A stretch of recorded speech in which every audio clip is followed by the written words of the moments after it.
جمال الوجود بذكر الإله وتصفو الحياة بنور هدى. جمال الوجود بذكر الإله وتصفو الحياة بنور هدى. وتطرب نفس له طاعة ويبلغ سعد إلى منتهى. جمال الوجود بذكر الإله وتصفو الحياة بنور هدى. جمال الوجود بذكر الإله وتصفو الحياة بنور هدى.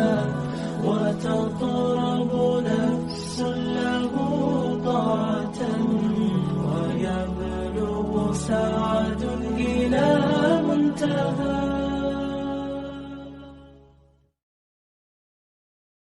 والصلاة والسلام على من لا نبي بعده. أعوذ بالله من الشيطان الرجيم. بسم الله الرحمن الرحيم.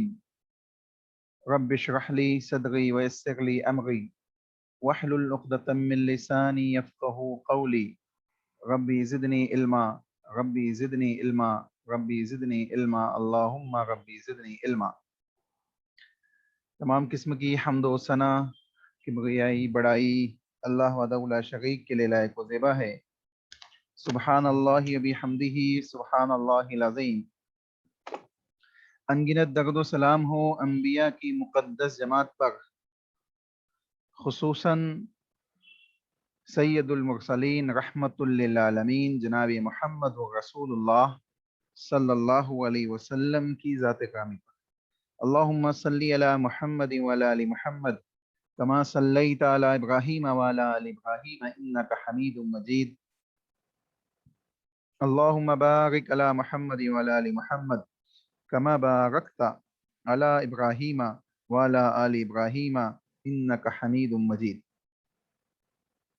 اللہ کی حمد و ثنا اور رسول اکرم صلی اللہ علیہ وسلم کے اوپر درود و سلام کے بعد انشاءاللہ آج ہم حدیث نمبر 342 سے انشاءاللہ پڑھیں گے۔ سب سے پہلے یہ بتائیے آواز آ گئی آپ لوگوں کو؟ جی شیخ۔ جی جزاک اللہ خیر۔ دیکھیے حدیث ہے وعن عبداللہ بن عمر رضی اللہ تعالی عنہ قال قال رسول اللہ صلی اللہ علیہ وسلم صلاة اللیل والنہار مثنى مثنى فإذا خشي أحدكم الصبح صلى ركعة واحدة تؤتر له ما قد صلى متفق علیہ۔ صحیح بخاری اور مسلم دونوں کے اندر حدیث موجود ہے، اور راوی عبداللہ بن عمر رضی اللہ تعالیٰ عنہ ہے۔ حدیث کیا ہے؟ عبداللہ بن عمر رضی اللہ تعالیٰ عنہ بیان کرتے ہیں کہ نبی اکرم صلی اللہ علیہ وسلم نے ارشاد فرمایا صلاۃ اللیل والنہار، صبح رات کی صلاۃ اللیل یعنی رات کی نماز یعنی تہجد وغیرہ، ٹھیک ہے، والنہار یعنی دن کی نماز، مثنا مثنا دو دو رکعتیں۔ اللہ کے نبی صلی اللہ علیہ وسلم کیا کہہ رہے ہیں کہ صلاۃ اللیل والنہار مثنا مثنا یعنی صبح یعنی رات اور دن کی نماز دو دو رکعت پڑھنی چاہیے، رات اور دن کی نمازیں دو دو رکعت پڑھنی چاہیے، یعنی جو نفلی اور سنتیں ہم پڑھتے ہیں ان کو زیادہ صحیح قول کے مطابق دو دو رکعت ہی پڑھنی چاہیے، چاہے وہ رات کی ہو چاہے وہ دن کی ہو، ٹھیک ہے۔ تو آگے کہتے ہیں فَإِذَا خَشِيَ أَحَدُكُمُ الصُّبْحَ صَلَّى رَكْعَةً وَاحِدَةً۔ اب دیکھیں ایک شخص رات میں نماز پڑھ رہا ہے اور دو دو رکعت نماز پڑھ رہا ہے وہ، ٹھیک ہے، اب اس کو خدشہ ہوتا ہے کہ صبح ہونے والی ہے، صبح ہونے والی ہے، فَإِذَا خَشِيَ اسے خوف ہوتا ہے کہ صبح ہونے والی ہے، تو اللہ کے نبی صلی اللہ علیہ وسلم کہہ رہے ہیں کہ جب رات کی نماز جو پڑھ رہا ہے اور اس کو یہ خدشہ ہو کہ اب صبح ہونے والی ہے، صلی رکعۃ واحدۃ، تو اس کو چاہیے کہ وہ ایک رکعت وتر پڑھ لے، ایک رکعت کیا کرے؟ وتر پڑھے، توتر لہ ما قد صلی، جو کچھ اس نے پڑھا ہے اس کو کیا کر دے؟ اس کو وطر بنا دے. یعنی رسول اکرم صلی اللہ علیہ وسلم اس بات کی تعلیم دے گئے ہمیں کہ جب تہجد پڑھے تو وطر کا خیال رکھتے ہوئے پڑھیں، طاق عدد میں پڑھے. ٹھیک ہے. تو اب یہاں پہ اس حدیث سے سب سے پہلی بات جو ہمیں معلوم پڑتی ہے وہ یہ کہ رات کے اوقات میں پڑھی جانے والی نمازیں ہوں چاہے دن کے اوقات میں پڑھی جانے والی نمازیں ہوں، یہ 2 رکعت ہے. یہ کتنی رکعت ہے؟ 2 رکعت ہے. ان کو 2 رکعتیں ہی پڑھنی چاہیے، فرض نمازیں نہیں، سنت اور نوافل. سنت اور نوافل. دوسری بات یہ معلوم ہوتی ہے کہ وطر کی نماز کی تعداد ایک رکعت بھی اس حدیث سے ثابت ہوتی ہے کہ اللہ کے نبی کہہ گا صلی رکعتن واحدتن، ایک رکعت وطر پڑھ لو اور اپنی جو تم نے جفت تعداد 2 کر کے 8 رکعت یا 10 رکعت تم نے پڑھی ہے، جب تم ایک پڑھو گے تو کیا ہوگا؟ وہ وطر ہو جائے گی، وطر ہو جائے گی. یعنی تہجد کی نماز وطر کی تعداد کے ساتھ پڑھو. ٹھیک ہے. تو اب یہاں پہ ایک رکعت وطر رسول اللہ صلی اللہ علیہ وسلم کی قولی حدیث سے ہمیں اس کا ثبوت مل رہا ہے کہ اللہ کے نبی صلی اللہ علیہ وسلم نے ایک رکعت وطر پڑھنے کا یہاں حکم دیا. تیسری چیز یہ معلوم پڑتی ہے کہ 2 رکعت پڑھنے کا حکم اس اعتبار سے بھی دیا گیا کہ جب انسان ایک سلام کے ساتھ 4 رکعتیں پڑھے گا اور 2 سلام کے ساتھ، یعنی 2 رکعت کے بعد سلام پھینک دے گا پھر دوسرے 2 رکعت پڑھے گا، تو اس کنڈیشن میں اس کو اجر و ثواب کیا ملے گا؟ زیادہ ملے گا. کیوں؟ کیونکہ وہ دعائیں زیادہ پڑھے گا. دعائیں زیادہ پڑھے گا. تشہد کے بعد کی دعائیں ہیں، اسی طریقے سے دوسرے ذکر و اذکار ہے، وہ زیادہ ہوں گے. تو اس کی وجہ سے کیا ہوگا؟ اس کے اجر و ثواب میں بھی اضافہ ہو جائے گا. ٹھیک ہے. اسی طریقے سے بعض لوگوں نے جیسے امام نسائی وغیرہ نے یہ بات بھی اس حدیث کے سلسلے میں بیان کی ہے کہ صلاۃ اللیل والنہار، جو والنہار کا لفظ ہے یہ خطا ہے. امام نسائی کہتے ہیں کہ والنہار کا جو لفظ حدیث میں آیا ہے یہ غلطی ہے، یہ خطا ہے، والنہار حدیث میں ذکر نہیں ہے. تو امام نسائی کا یہ موقف ہے. البتہ امام بخاری، امام بہقی اور اسی طریقے سے امام ابن حبان اور اسی طریقے سے دوسرے ائمہ دین، ٹھیک ہے، انہوں نے اس سلسلے میں اس بات کو یعنی والنہار کے لفظ کو صحیح قرار دیا ہے کہ حدیث میں صلاۃ اللیل والنہار دونوں کے الفاظ آئے ہیں. اس وجہ سے امام بخاری، امام بہقی، امام ابن حبان اور دیگر ائمہ دین نے اس کو صحیح قرار دیا ہے. تو معلوم پڑ رہا ہے کہ رات اور دن دونوں کی نمازیں کیا ہے؟ 2 رکعت ہے. 2 رکعت ہی پڑھنی چاہیے، یہی زیادہ بہتر اور زیادہ افضل ہے. ٹھیک ہے. البتہ ایک حدیث ہے ابو داؤد کے اندر، ایک حدیث ابو داؤد کے اندر موجود ہے. امام ابو داؤد نے اس حدیث کو نقل کیا ہے، لیکن اس حدیث کو بعض لوگوں نے ضعیف بھی قرار دیا ہے، بعض لوگوں نے ضعیف قرار دیا ہے، اور بعض لوگوں نے اس کو مطلب اس کو قابل عمل ذکر کیا ہے. البتہ جو حدیث ہے وہ کیسی ہے کہ اللہ کے نبی صلی اللہ علیہ وسلم نے ظہر کی نماز سے پہلے کی جو 2 رکعتیں 4 رکعت ہیں اس کو ایک سلام سے پڑھا یا پڑھنے کا آرڈر دیا. اس قسم کے حدیث ابو داؤد کے اندر موجود ہے. البتہ اس کی سند میں ضعف ہے، اس کی سند میں ضعف ہے. ٹھیک ہے. اس کے باوجود علامہ البانی اور دوسرے ائمہ نے، بعض لوگوں نے لکھا ہے کہ علامہ البانی نے اس کو حسن قرار دیا ہے. تو بہرحال اگر کوئی دن کی جو سنتیں ہیں اگر ان میں کسی نماز کو 4 رکعت بھی پڑھ دیتا ہے تو نماز نہیں ہوگی ایسا نہیں ہے، بلکہ نماز صحیح ہو جائے گی. البتہ سنت طریقہ، افضل طریقہ یہ ہوگا کہ ان سنتوں کو 2 رکعت کر کے ہی پڑھا جائے، ان سنتوں کو 2 رکعت کر کے ہی پڑھا جائے. بات سمجھ میں آئی آپ لوگوں کو؟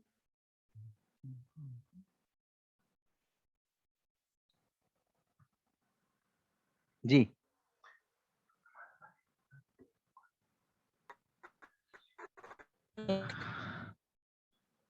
تو کیا اس میں کیا پتہ چل رہا ہے ہمیں کہ سنت اور نوافل صبح اور شام، صبح اور یعنی دن اور رات کی کتنی رکعت پڑھنی چاہیے ہم کو؟ جیسے ظہر سے پہلے 4 رکعت پڑھنا رسول اللہ صلی اللہ علیہ وسلم سے ثابت ہے. 2 رکعتیں.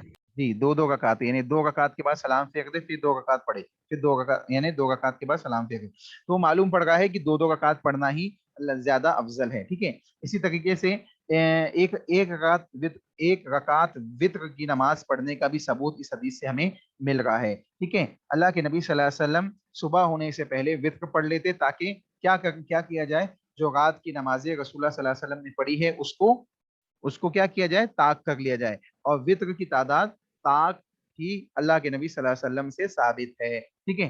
اس کے بعد دوسری حدیث بیان کرتے ہیں والخمستی والصحح ابن حبان نے اس کو صحیح قرار دیا ہے، کہتے ہیں صلاۃ اللیل والنہار مثنا و مثنا مثنا، یہاں پہ بھی وہی بات کہہ گئے کہ رات اور دن کی نماز دو دو رکعت ہے۔ وقال النسائی ھذا خطأ، امام نسائی کہتے ہیں کہ یہ غلطی ہے، یعنی نہار کا لفظ یہ غلطی ہے۔ اس سے پہلے میں نے آپ کو اس کی ڈیٹیل بتا دی۔ امام نسائی نے اگرچہ یہ بات ذکر کی ہے، البتہ امام بخاری، امام ابن حبان، امام بہقی کے نزدیک یہ صحیح ہے، اور وہ امام نسائی کے اس قول کو رد کرتے ہیں، محل نظر مانتے ہیں، ٹھیک ہے۔ تو معلوم پڑ رہا ہے کہ صلاۃ اللیل اور والنہار دونوں کے الفاظ حدیثوں سے ثابت ہے، اور اللہ کے نبی صلی اللہ علیہ وسلم نے یہ بات بیان کی ہے کہ دو دو رکعت پڑھنی ہی زیادہ بہتر ہے، ٹھیک ہے۔ اس کے بعد دوسری حدیث ہے حدیث نمبر 343، ٹھیک ہے۔ وعن عبد الرحمن صخر الدوسی رضی اللہ تعالی عنہ قال قال رسول اللہ صلی اللہ علیہ وسلم افضل الصلاة بعد الفریضة صلاة اللیل، اخرجہ مسلم۔ صحیح مسلم کی حدیث ہے، عبد الرحمن صخر الدوسی رضی اللہ تعالی عنہ حدیث کے راوی ہے، کہتے ہیں کہ اللہ کے نبی صلی اللہ علیہ وسلم نے ارشاد فرمایا فرض نماز کے بعد افضل نماز رات کی نماز ہے۔ فرض نماز کے بعد سب سے افضل نماز کون سی ہے؟ رات کی نماز۔ رات کی نماز مطلب تہجد کی نماز، رات کی نماز مطلب تہجد کی نماز۔ تو یہاں پہ اللہ کے نبی صلی اللہ علیہ وسلم ہمیں اور آپ کو فرض نماز کے سلسلے میں سب سے پہلے تو یہ تعلیم دے گئے کہ سب سے زیادہ افضل نماز کوئی نماز ہے اللہ کے نزدیک تو فرض نماز ہے۔ سب سے زیادہ افضل کیا ہے؟ فرض نماز ہے، یعنی جن چیزوں کو اللہ نے فرض کیا ہے وہ اللہ کے نزدیک سب سے زیادہ محبوب ہے، ٹھیک ہے۔ اس کے بعد اگر کوئی دوسرے نمبر پہ نماز کی عبادت کے سلسلے میں دوسرا نمبر یا فضیلت کے اعتبار سے دوسرے نمبر پہ کوئی نماز آتی ہے تو وہ نماز تہجد ہے، جس کا تذکرہ اللہ کے نبی صلی اللہ علیہ وسلم نے یہاں بیان کیا، اور واضح الفاظ ہیں کہ افضل الصلاۃ بعد الفریضۃ صلاۃ اللیل، کہ اللہ کے نبی نے کہا کہ فرض نماز کے بعد سب سے زیادہ فضیلت رکھنے والی نماز رات کی نماز یعنی تہجد کی نماز ہے۔ اس حدیث سے نماز تہجد کی فضیلت ہمیں معلوم ہوتی ہے۔ اس کی فضیلت پر خود کتاب اللہ کے اندر اللہ رب العالمین نے اقیم الصلاۃ لدلوق الشمس وغسق اللیل، اللہ رب العالمین نے خود کتاب اللہ کے مختلف مقامات پہ ہمیں اس کی تاکید بیان کی ہے اور اس کے سلسلے میں ہمیں حکم دیا ہے۔ تو ہمیں چاہیے کہ جہاں ہم فرض نمازوں کا اہتمام کریں، سنتوں کا اہتمام کریں، تو تہجد پڑھنے کی بھی ہم کوشش کریں۔ البتہ تہجد فرض نہیں ہے، ہم پہ فرض نہیں ہے، یہ نفل نماز ہے، ٹھیک ہے۔ تو اس کے باوجود اس کی فضیلت اتنی ہے کہ اللہ کے نبی اس کو فرض نماز کے بعد کا مقام و مرتبہ عطا فرما گئے، ٹھیک ہے۔ کتب احادیث میں حضرت عبد الرحمن صخر الدوسی رضی اللہ تعالیٰ عنہ سے منقول ہے کہ نبی اکرم صلی اللہ علیہ وسلم سے پوچھا گیا کہ فرض نماز کے بعد کون سی نماز افضل ہے، تو آپ نے فرمایا کہ رات کے آخری حصے کی نماز افضل ہے۔ دیکھیں یہاں پہ جو حدیث ہے، یہاں پہ پوچھنے کا کوئی تذکرہ موجود نہیں ہے، لیکن صحیح مسلم کتاب الصیام کے اندر باب فضل صوم المحرم کے نامی باب امام مسلم نے باندھا ہے۔ اس باب کے اندر ایک حدیث ملتی ہے جس میں عبد الرحمن راوی یہی ہے، راوی عبد الرحمن یعنی ابو ہریرہ رضی اللہ تعالیٰ عنہ ہی ہے، عبد الرحمن صخر الدوسی رضی اللہ تعالیٰ عنہ ہی راوی ہے، لیکن وہ کہہ رہے ہیں کہ اللہ کے نبی سے سوال کیا گیا، اللہ کے نبی سے جستجو کے ساتھ پوچھا گیا کہ فرض نماز کے بعد سب سے زیادہ افضل نماز کون سی ہے، تو اللہ کے نبی نے کہا کہ رات کی نماز ہے، ٹھیک ہے۔ اس سے ایک بات یہ بھی معلوم پڑتی ہے کہ رات کو اٹھ کر اللہ کے حضور میں کھڑا ہونا، اللہ کے حضور میں رکوع و سجود کرنا، یہ اللہ کو کتنا محبوب ہے۔ آپ دیکھیں اللہ رب العالمین خود رات کے نماز کے سلسلے میں اللہ کے نبی صلی اللہ علیہ وسلم نے ارشاد فرمایا کہ اللہ آخری پہر آسمان دنیا پہ آتا ہے، کہتا ہے کہ کون ہے جو مجھ سے مغفرت طلب کر لے، کون ہے جو مجھ سے معافی تلافی کرا لے، اپنے گناہوں کی بخشش کرا لے، اور اس قسم کی ندا اللہ رب العالمین لگاتا ہے۔ تو وہ خوش نصیب لوگ جو تہجد کا اہتمام کرتے ہیں وہ اس وقت اللہ رب العالمین سے مناجات میں لگے رہتے ہیں اور اللہ رب العالمین کے حضور میں رکوع و سجود کے ساتھ اپنی نمازوں کو ادا کرتے ہیں۔ چنانچہ معلوم پڑ رہا ہے کہ یہ ایک اہم ترین وقت ہے، اور اس وقت میں نیند کو خیر و باد کہنا اور اٹھ کر وضو بنانا، اٹھ کر شیاطین کو بھگا کر وضو بنانا اور اللہ کے حضور میں کھڑا ہونا یقیناً ایک بڑا مجاہدہ ہے، ایک بڑا جہاد والا معاملہ ہے۔ اللہ ہم سب کو اس کی توفیق عطا فرمائے کہ ہم تہجد کا بھی اہتمام کرے, فرض نمازوں کا بھی اہتمام کرے. ٹھیک ہے. اس کے بعد رسول اکرم اس کے بعد حضرت عمر بن امبسا کی ایک اور روایت ہمیں ملتی ہے, ایک اور روایت اس سلسلے میں ملتی ہے. وہ کہتے ہیں, اس روایت سے میں معلوم پڑتا ہے کہ بندے کو اپنے پروردگار سے تمام اوقات سے زیادہ تقرب رات کے آخری حصے میں حاصل ہوتا ہے, جو مسند احمد ابن ماجہ کے اندر حدیث موجود ہے. مسند احمد میں ہے, ابن ماجہ کے اندر ہے کہ عمر بن امبسا رضی اللہ تعالیٰ عنہ کیا کہہ رہے ہیں کہ بندے کو سب سے زیادہ قربت اللہ رب العالمین سے کب ہوتی ہے, کب حاصل ہوتی ہے؟ تہجد کے وقت. تو معلوم پڑ رہا ہے کہ تہجد کے وقت کی اہمیت کو وہ بیان کر رہے ہیں. ٹھیک ہے. تو یہاں پہ ان تمام حدیثوں کو اور ان تمام باتوں سے یہ بات ثابت ہوتی ہے کہ فرض نمازوں کے بعد تہجد کا اپنا مقام و مرتبہ ہے, اپنی ایک اہمیت ہے. ٹھیک ہے. بات سمجھ میں آئی آپ لوگوں کو؟ السلام علیکم. سمجھ میں آئی. وعلیکم یہ السلام. سنت موقعہ وغیرہ ہے, اس سے بھی افضل ہے صلاۃ اللیل. دیکھیے اللہ کے نبی صلی اللہ علیہ وسلم نے یہاں خصوصیت کے ساتھ اور واضح الفاظ کے ساتھ بیان کیا کہ فرض نمازوں کے بعد سب سے زیادہ افضل تہجد کی نماز ہے. تو اس اعتبار سے وہ اس سے بھی زیادہ افضل ہو گئی. البتہ یہ نفل ہے, وہ سنت ہے. اب سوال یہ آتا ہے کہ سنت زیادہ اہمیت والی ہونی چاہیے, تو یقیناً اس سنت کے سلسلے میں بھی اللہ کے نبی نے کیا کہا, جو 12 رکعات سنتوں کی پابندی کرے گا اس کے لیے جنت کی بشارت ہے. تو اس کا اپنا ایک مقام و مرتبہ ہے. بعض اعمال کو ان کی رغبت کے اعتبار سے رسول اللہ صلی اللہ علیہ وسلم فوقیت اور فضیلت دیتے تھے. تو تہجد کو بھی اسی اعتبار سے یہاں پہ فضیلت دی گئی ہے کہ اس کو تم معمولی نماز مت سمجھو کہ اگر نفل نماز ہے تو اس کو معمولی مت سمجھو, بلکہ اللہ کے نزدیک یہ بہت محبوب ہے. یعنی فرض نماز کے بعد یہ اس اعتبار سے سب سے زیادہ محبوب ہے کہ سنت, دیکھیں سنت پڑھنے کے لیے کسی بھی نماز کی سنت ہو, چاہے فجر کی ہو چاہے دوسری نمازوں کی ہو, ہم فجر پڑھنے اٹھ گئے تو سنت بھی پڑھ لے, لیکن تہجد ایک ایسی چیز ہے جس کے لیے اسپیشلی اٹھنا ہے, آپ کو اسپیشلی آپ کو اس کا اہتمام کرنا ہے, اسپیشلی اس کے لیے وضو اور اس کے لیے تنہائی میں کھڑے ہو کے اللہ رب العالمین کے حضور میں عبادات کو بجا لانا ہے. تو ایک اسپیشلی عمل ہے جس کی وجہ سے اس کو فوقیت عطا کی گئی. بس سمجھ آئی؟ جزاک اللہ خیر. آمین ویاک. دیکھیے اس کے بعد والی حدیث ہے وان ابو ایوب الانصاری رضی اللہ تعالیٰ عنہ. حدیث دکھائی دے گئی آپ لوگوں کو؟ نہیں دکھائی دے گی, ایک منٹ ہوگی.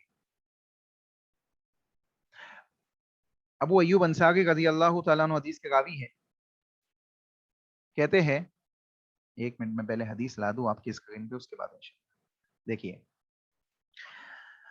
ابو ایوب الانصاری رضی اللہ تعالیٰ عنہ ان رسول اللہ صلی اللہ علیہ وسلم قال الوتر حق على كل مسلم من احب ان يوتر بخمس فليفعل ومن احب ان يوتر بثلاث فليفعل ومن احب ان يوتر بواحدة فليفعل. رواه الاربعة الا الترمذي وصححه ابن حبان ورجع النسائي ووقفه. امام ترمذی کے علاوہ بقیہ 4 حدیث کی بڑی کتابوں کے اندر یہ حدیث موجود ہے. امام ابن حبان نے اس حدیث کو نقل کیا ہے اور صحیح قرار دیا ہے. اسی طریقے سے البتہ امام نسائی نے اس کے موقوف ہونے کو ترجیح عطا کی ہے. ٹھیک ہے. پہلے حدیث سنیں, انشاءاللہ بقیہ تشریحات, بقیہ ڈیٹیل آپ کے سامنے اس کے بعد رکھی جائے گی. اب دیکھیں اللہ کے نبی صلی اللہ علیہ وسلم, ابو ایوب انصاری رضی اللہ تعالیٰ عنہ حدیث کے راوی ہے. رسول اکرم صلی اللہ علیہ وسلم ارشاد فرماتے ہیں کہ وطر ہر مسلمان پر حق ہے. وطر کیا ہے؟ ہر مسلمان پر حق ہے. ٹھیک ہے. اس کا ادا کرنا ضروری ہے. یعنی ضروری کا مطلب یہ نہیں کہ فرض عین, یعنی وطر فرض نمازوں والی نماز نہیں. پہلے اس بات کو کنفرم کر لے, یہاں پہ سمجھ لے تاکہ کنفیوژن نہ ہو. ٹھیک ہے. تو یہاں پہ کیا کہا جا رہا ہے, ایک نماز کی تاکید اور اس کی اہمیت کے اعتبار سے بات کہی جا رہی ہے کہ اس کا ادا کرنا ضروری ہے, ہم پہ اس کو چھوڑنا نہیں چاہیے. ٹھیک ہے. کہتے ہیں جسے 5 وطر پڑھنا پسند ہو تو وہ ایسا کر لے, اور جسے 3 وطر پڑھنا پسند ہو تو وہ اسی طرح کر لے, یعنی 3 پڑھ لے. جسے 5 پڑھنا پسند ہو وہ 5 پڑھ لے, جسے 3 پڑھنا وہ 3 پڑھ لے. آگے اللہ کے نبی کہہ گئے جسے 1 پڑھنا ہو پسند ہو تو وہ 1 پڑھ لے, وہ ایسا کر لے. ٹھیک ہے. اسے کہتے ہیں, اسے ترمذی کے علاوہ